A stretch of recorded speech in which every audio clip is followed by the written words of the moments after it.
വയനാട് ഉരുൾപൊട്ടൽ ദുരന്ത ബാധിതരുടെ വായ്പ എഴുതിത്തള്ളാനാവില്ലെന്ന നിലപാട് മുഖ്യമന്ത്രി പങ്കെടുത്ത യോഗം ശുപാർശ അനുസരിച്ചെന്ന് കേന്ദ്രത്തിന്റെ സത്യവാങ്മൂലം.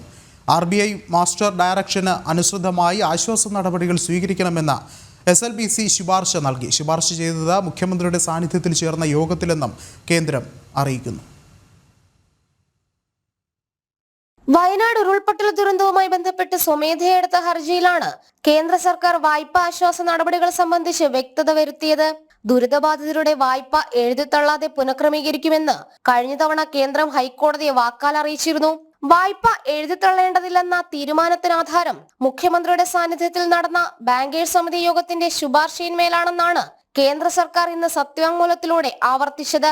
2024 ഓഗസ്റ്റ് മാസം 19 മുഖ്യമന്ത്രി പിണറായി വിജയന്റെ സാന്നിധ്യത്തിൽ ചേർന്ന SLBC യോഗത്തിൽ RBI മാസ്റ്റർ ഡയറക്ഷൻ അനുസൃതമായി ആശ്വാസ നടപടികൾ സ്വീകരിക്കണമെന്നായിരുന്നു ശുപാർശ.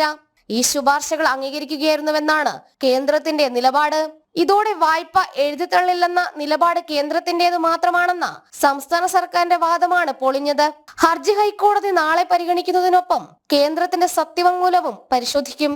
ജനം, കൊച്ചി.